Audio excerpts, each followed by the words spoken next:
Según Epifanio de Salamina, Valentín nació a lo largo de los fértiles cauces del delta del Nilo. Mientras cursaba sus estudios superiores en Alejandría, presumiblemente habría coincidido con personajes como los basilirianos y Carpócrates, e incluso tal vez con Marcelina. Isidoro y Epifanio. Como estudiante, Valentín bebió de los manantiales del saber platónico y pitagórico. Sin embargo, en cuanto a su identidad, Valentín era cristiano y uno de los primeros teólogos cristianos de la historia. Quizá ya en Alejandría, Valentín lideraba un enclave cristiano. Esto lo intuimos a partir de las obras que dejó. Valentín predicaba sermones, publicaba interpretaciones bíblicas y escribía cartas, cuyos fragmentos fueron citados más tarde por Clemente de Alejandría. Tal como los basilirianos afirmaban una especie de sucesión apostólica desde Pedro a través de Glauco y Matías, Valentín afirmaba estar en la línea de Pablo. A través de un hombre llamado Teudas, quizá el apóstol mejor conocido como Tadeo. Aunque no fueran apóstoles ni apostólicos, Glauco y Teudas pudieron ser dos de los primeros maestros cristianos conocidos en Alejandría. En cuanto a su carrera, Valentín aspiraba a más que los basilirianos. Enseñando en Alejandría, los basilirianos aseguraron una fama duradera en Egipto. Pero quienes querían mayor influencia zarparon hacia Roma, el corazón palpitante del imperio. Artemidoro, el intérprete de sueños, observó que los hombres libres iban contra su voluntad a Italia, tal como el cielo es la casa de los dioses. Italia es la casa de los reyes. Valentín fue una de varias docenas de figuras, incluyendo a Marcelina, que debutaron en la capital imperial. Permaneció allí por un periodo máximo de 30 años y un mínimo de 15. Valentín llegó a Roma más o menos al mismo tiempo que otro ambicioso maestro cristiano, Marción. A diferencia de Marción, Valentín nunca se separó de las redes eclesiásticas establecidas. En cambio, Valentín se volvió tan famoso en una de esas redes que casi fue elegido su líder.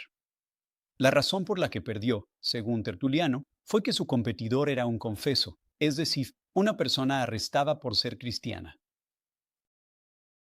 En sus escritos que han sobrevivido, Valentín no muestra ningún indicio de sentirse marginado o atropellado, y hasta donde sabemos, nunca fue expulsado de ninguna comunión eclesiástica y él mismo nunca expulsó a nadie.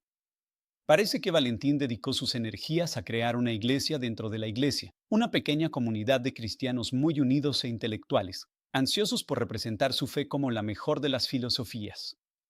Explorar el pensamiento y la práctica religiosa de Valentín es una de las cuestiones más espinosas en los estudios del cristianismo primitivo hoy en día.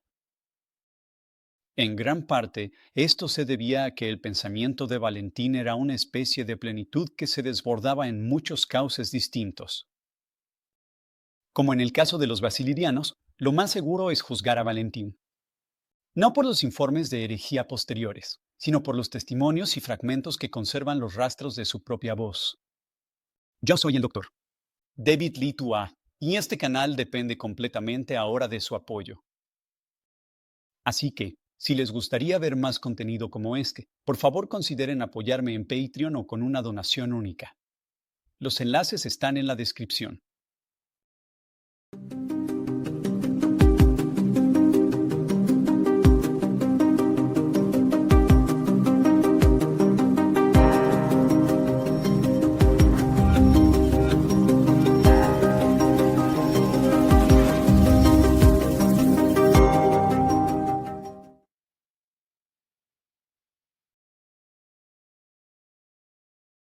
Hay dos conceptos erróneos sobre Valentín que se pueden encontrar ampliamente en Internet e incluso entre académicos.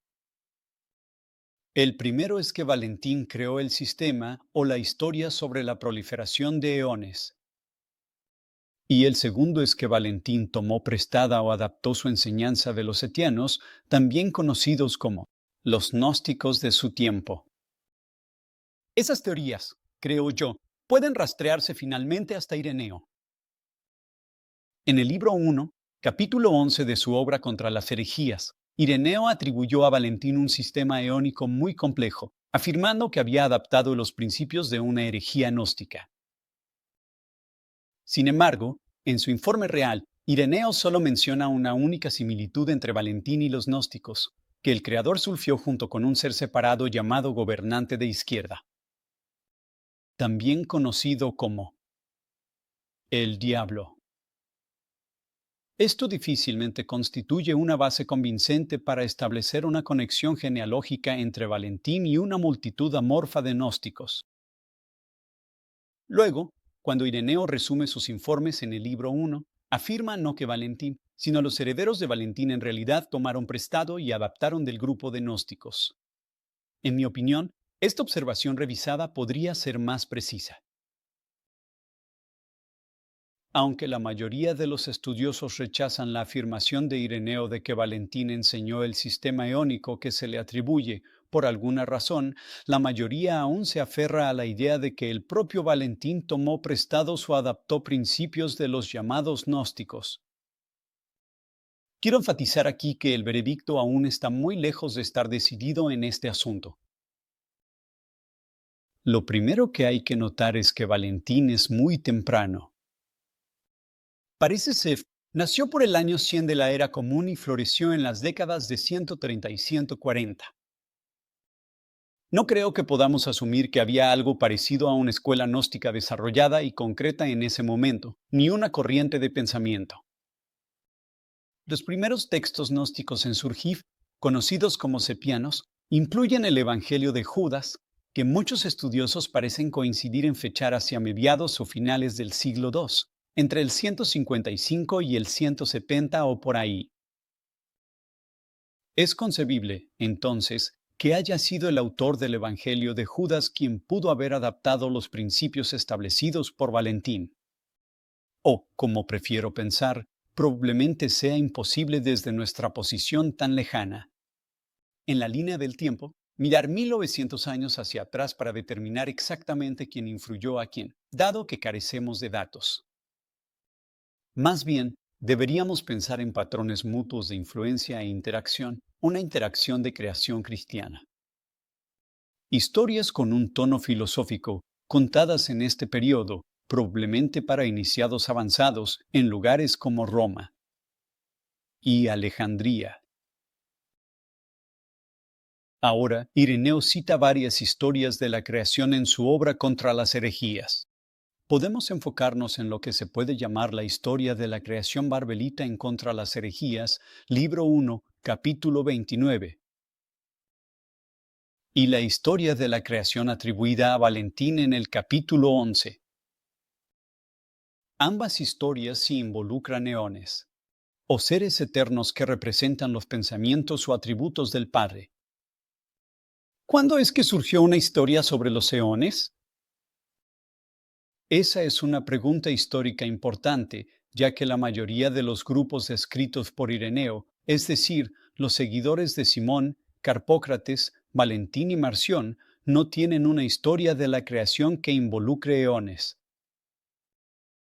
Entonces, ¿quién fue la primera persona o grupo que ideó una historia sobre los eones?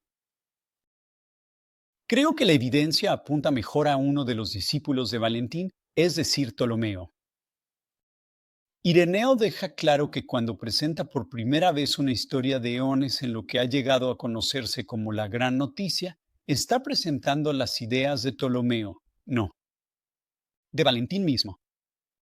Fueron Ptolomeo y los estudiantes de Valentín quienes sistematizaron una historia sobre la proliferación de eones en un patrón definido, pasando de un solo eón, o díada, luego a una tétrada, después una agdóada, una década y una dodécada de eones emergiendo de la agdóada. A este sistema de eones de Ptolomeo lo llamo el patrón 8-10-12. Hay muchas variaciones de este patrón que se desarrollaron después de Ptolomeo, pero fueron Ptolomeo y sus herederos quienes propusieron primero este patrón numérico distintivo, tal vez basado en parte en especulaciones neopitagóricas.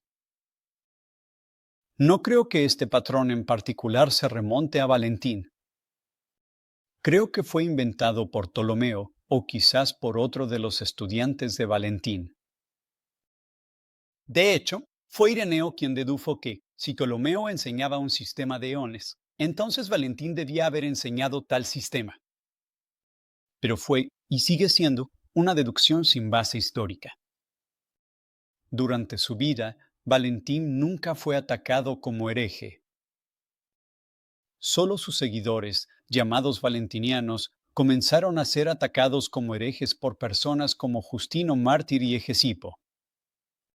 Esto fue a principios de los 160 y 170, y cabe destacar que Justino, quien escribió o al menos promovió un texto llamado La compilación contra todas las herejías existentes, alrededor del año 145, nunca incluyó a Valentín.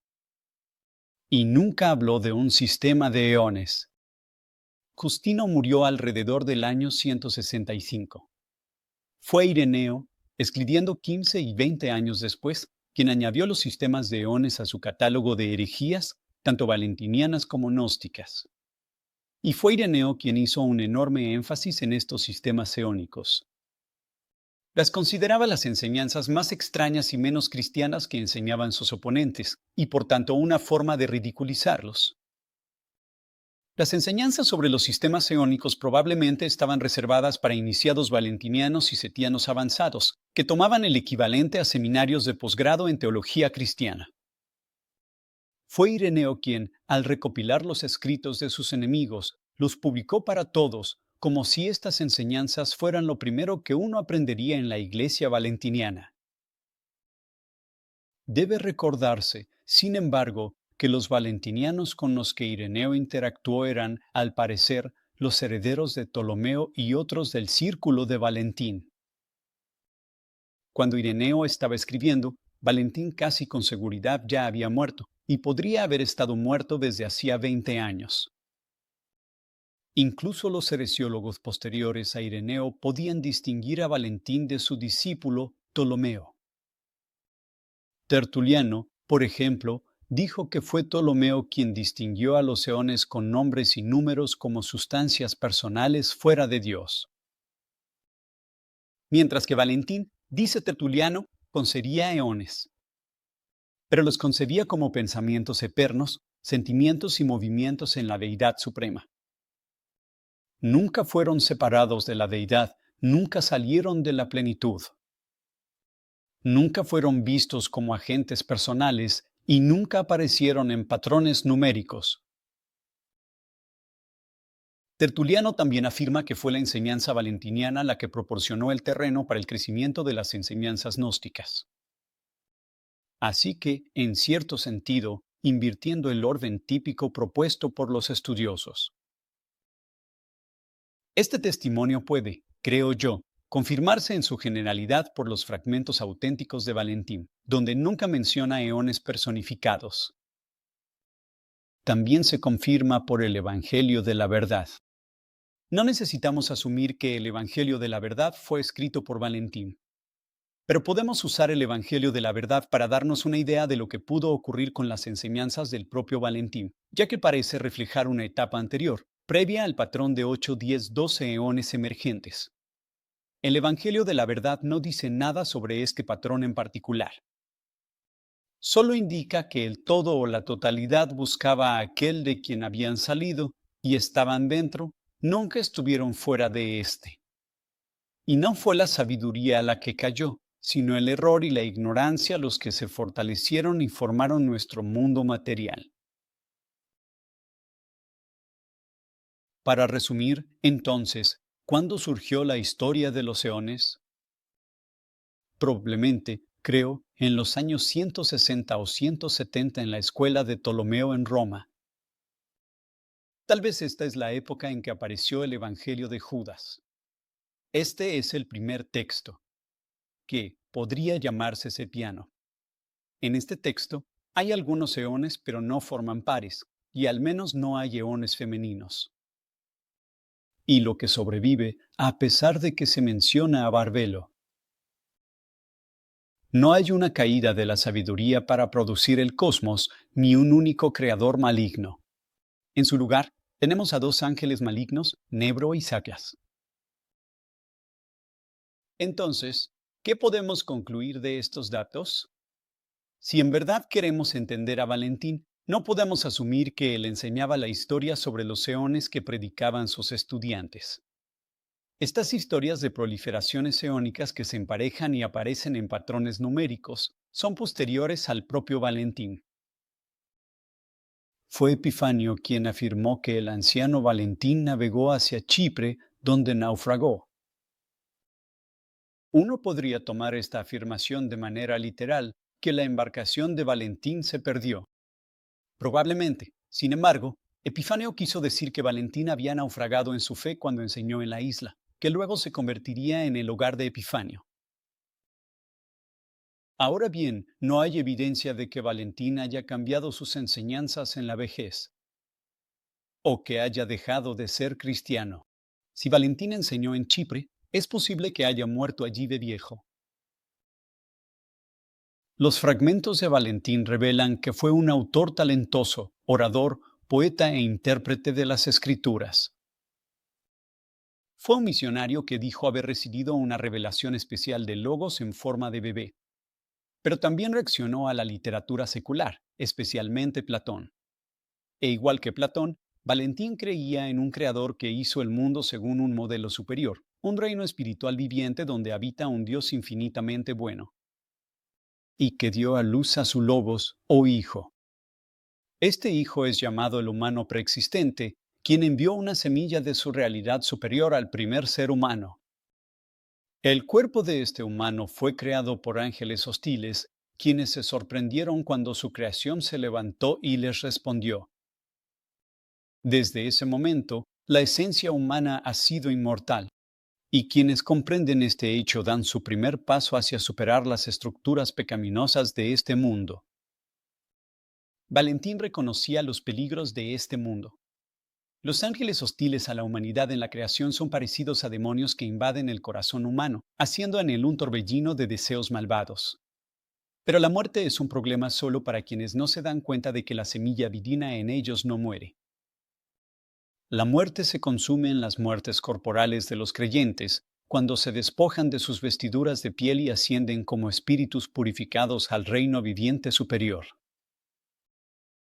Para Valentín, el Logos de Dios se encarnó en Jesús, ya que de otro modo no habría venido como un bebé ni habría comido alimento. Jesús sirvió como un modelo de control corporal. En los fragmentos que se conservan, Valentín no mencionó la cruz de Cristo, aunque sí declaró que Cristo soportó o sufrió todas las cosas.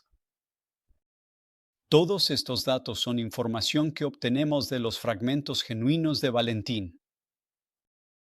Si queremos conocer el pensamiento real de Valentín, tenemos que dar prioridad a estos fragmentos genuinos. Pero estos fragmentos no son fáciles de entender y requieren mucho contexto. Por eso he diseñado un curso sobre Valentín que los lleva línea por sus fragmentos, para producir una imagen compuesta de Valentín y su pensamiento. Por favor, estén atentos a este curso que saldrá en las próximas semanas. La mejor manera de acceder a mis cursos es unirse a mi Academia Gnosis, lo cual también les dará acceso a 3 de mis cursos más vendidos: Marción de Ponto, Simón de Samaria y Literatura Gnóstica Parte 1. Esta suscripción a la Academia Gnosis también incluye una reunión mensual en línea conmigo, donde pueden hacer cualquier pregunta que deseen. Les doy la bienvenida. Consulten los enlaces en la descripción.